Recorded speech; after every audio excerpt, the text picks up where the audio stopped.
বিসমিল্লাহির রহমানির রহিম। হে সমস্ত জগতবাসী, আজ আমি শামীম আলী চিশতি আপনাদের সামনে যে আলোচনাটি নিয়ে হাজির হলাম, সেই আলোচনাটি অবশ্যই খেয়াল করে শুনবেন। আজকের আলোচনাটি হবে সাধক যারা তারা সাধনা করে, কিন্তু অনেক কিছু জানার ইচ্ছা যে মানব দেহের মধ্যে লামকাম, এই লামকামটা অনেকে দেহের অনেক জায়গায় মনে মনে ধরে রাখে, বা কোনো বয়াতি বা কোনো শিল্পী গোষ্ঠী বা কোনো সাধনকারী তারা লামকামটা দেহের মধ্যে কোন জায়গায় কেউ বলতেছেন নাভিতে। আমি বলবো না, যে লামকামটি এমন একটা বিষয়, সেই লামকামটি মানব দেহের ভিতরে এমনই এক জায়গাতে ফিটিং করা আছে, আল্লাহ সেখানে ফিটিং করেছে। এবং সেই লামকামের যে বিষয়টা, মানুষ যখন মুর্শিদ ধরার পরে সাধনা করে, তখন মুর্শিদ কিন্তু প্রথমেই অনেক কিছু সাধনা দেয় না, টুকটাক কিছু কিছু জিনিস দিয়ে দেয়।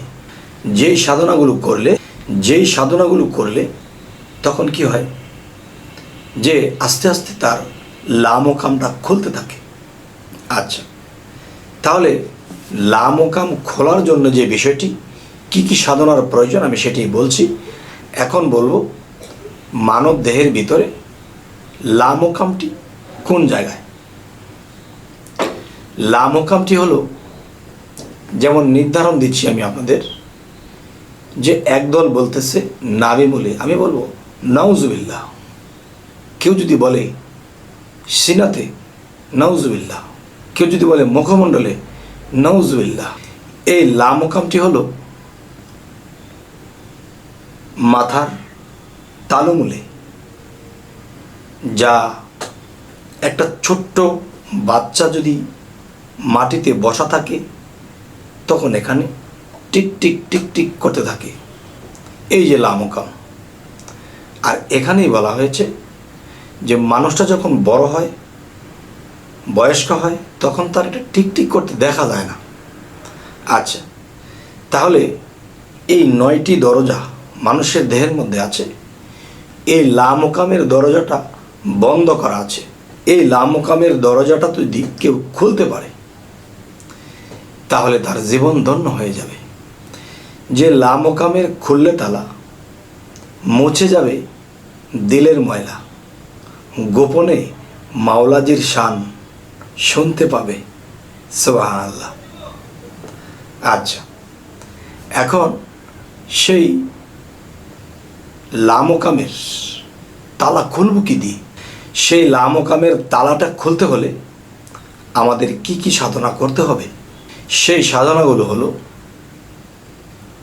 যে জানি না আপনারা আশ্চর্য হবেন নাকি মেনে নেবেন নাকি মেনে নিতে পারবেন না, এটা আপনারা জানেন, তবে আমার যতটুকু বলা আমি বলবো।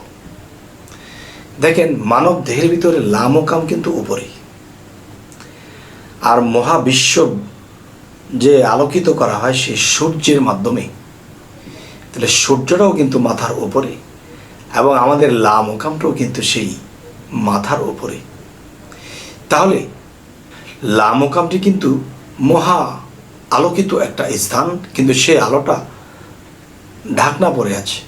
যেমন সূর্যের সামনে যখন মেঘাচ্ছন্ন এসে যায় তখন কিন্তু সূর্যের আলোটা প্রকাশ পায় না, আর যখন মেঘটা সরে যায় তখন কিন্তু প্রখর আলো দিতে থাকে।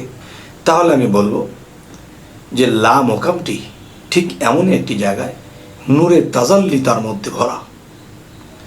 তাহলে সেই নূরের তাজাল্লি যদি আমার মানব দেহের মধ্যে সেটিং করতে পারি, সর্ব অঙ্গেই আপনি আলোকিত। এমনও সাধক পৃথিবীতে আছে, সাধনা করতে করতে করতে করতে রাতকেও দিন দেখে, দিনকেও রাত দেখে। তার মানে কি, তার উপরে ভিতরে বাহিরে সমস্ত জায়গা তার আলোকিত হয়ে গেছে, সুবহানাল্লাহ। তাহলে সেই আলোকিত করতে হলে আমাদের কি করতে হবে? 1 নাম্বার হলো মুর্শিদের রূপ স্রোত ধ্যান করা। দ্বিতীয়ত হলো পাক পাঞ্জাতনের নামের সাথে সেই সূর্য সাধনাটি করা। সূর্য মহা আলোকিত, আমি ক্ষুদ্র, আপনি ক্ষুদ্র।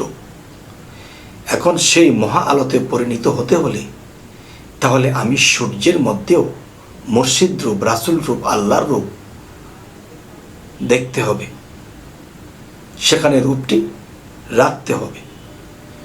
তখন আমি যে ক্ষুদ্র, তখন এই ক্ষুদ্রটা কোনো একদিন সেই মহাতে মিশে যাবে।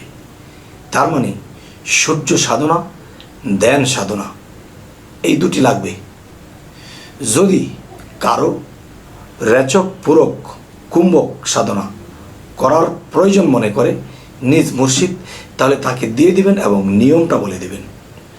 এবং সূর্য সাধনা যদি করতে হয় কোন নিয়মে কিভাবে করতে হয় এটাও কিন্তু যার যার মুর্শিদ বলে দেবে। তবে অনেক মানুষ এই সাধনার কথাগুলো জানে না। না জানার কারণে কি হয়, না জানার কারণে তারা এই লা মোকাম বিভিন্ন জায়গায় নির্ধারণ করে।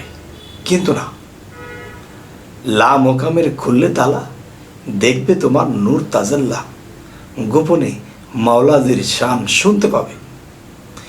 তাই আমি বলবো, হে সমস্ত জগতবাসী, যে এই সাধনাগুলো কিন্তু জোর করে হবে না।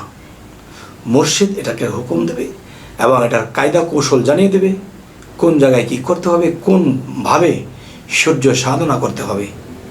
চন্দ্র সাধনাও আছে, সেটিও মুর্শিদ বলে দেবে কোনটা আগে কোনটা পরে এবং কোন কথা বলে কোনটা।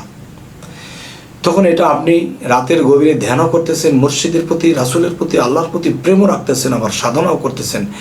এরকম করতে করতে করতে করতে কোনো একদিন প্রথমত পাবেন কি নূরে তাজাল্লি, দ্বিতীয়ত পাবেন কি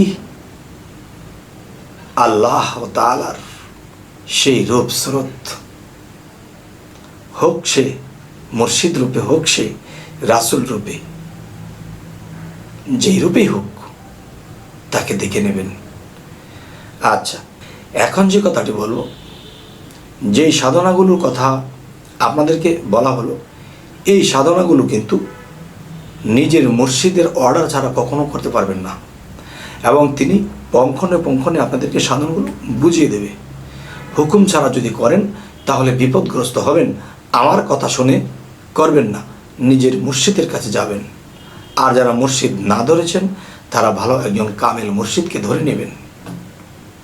শুধু ধরে নিলেই হবে না, নিজ পরিচয়, আল্লাহর পরিচয়, ফেরেশতাদের পরিচয় এবং কি নিজের মধ্যে যে শয়তান আছে তার পরিচয়পত্রগুলো দিয়ে আপনাকে মুরিদ করবে। তখন আপনি সেই মুরিদের মাধ্যমে নিজেকে চিনে ফেলবেন। আর নিজেকে চিনতে পারলে রবকে চেনা যায়। যাই হোক, এই সমস্ত জগতবাসী, আজকের যে আলোচনাটি করলাম আপনাদের কেমন লাগলো? যদি ভালো লাগে তো আলহামদুলিল্লাহ, যদি খারাপ লাগে তবে জানাবেন। যদি খারাপ লাগে আলোচনাটি তাহলে জানাবেন এবং সামনে কি ধরনের আলোচনা চাইছেন তাও বলবেন এবং আমাদের চ্যানেলটিকে সাবস্ক্রাইব করে রাখবেন। সকলে ভালো থাকবেন। আল্লাহ হাফিজ।